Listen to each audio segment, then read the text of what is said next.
this community here, everyone shares everything. From money to cars. And even laundry. My name is India, and you are about to get a look at one of Israel's very own utopian communities, otherwise known as a kibbutz. A kibbutz is a type of collective community that only exists in Israel, and we are at one right now. Here at the Hatzerim kibbutz in South Israel, everyone makes the same amount of money, whether they work on the farm or in high tech. That's because all the money people make goes into the community. Here, there is no stress of paying rent or bills because the kibbutz covers it all. Even cars are shared. The cars and keys you are seeing now belong to everybody here.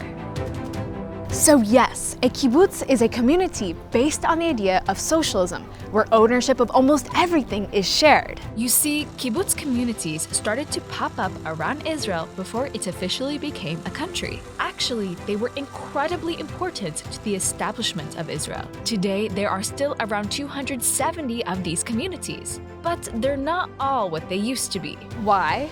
Well, kibbutz communities no longer share their resources like they used to. However, today we are at one of the last communities in Israel that still operates by sharing everything. This is what it's like. First off, life here is largely centered around farming. What you are seeing now are jojoba trees, and that is what this kibbutz is growing. But of course these plants need water. This kibbutz actually invented the now famous drip irrigation system that made it possible to grow crops in the desert. That is why this community is actually very wealthy. The money produced from manufacturing this irrigation system and growing these crops goes to support the kibbutz. Not only do they work the farm together, they also do laundry together. There are around 1,000 people who live here, so that's a lot of dirty clothes. Everyone's clothes has a number on them like this. First, they put their clothes together for washing.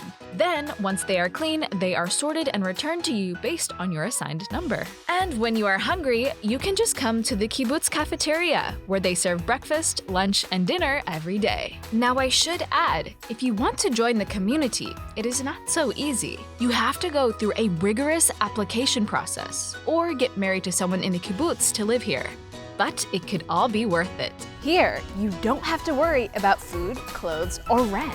Even healthcare and college are paid for. So now you can see why some people call it a utopia. But there is a side to these communities that led to their decline in the past. Many people feel that there is simply no privacy. Back in the day, even children were shared among some of the kibbutz communities. Kids didn't live with their families. Instead, they lived in children's homes with the other kids their age. Some people were not pleased to grow up this way. So kibbutz communities evolved. Today, some share more of their resources and others share less. But they usually have one thing in common.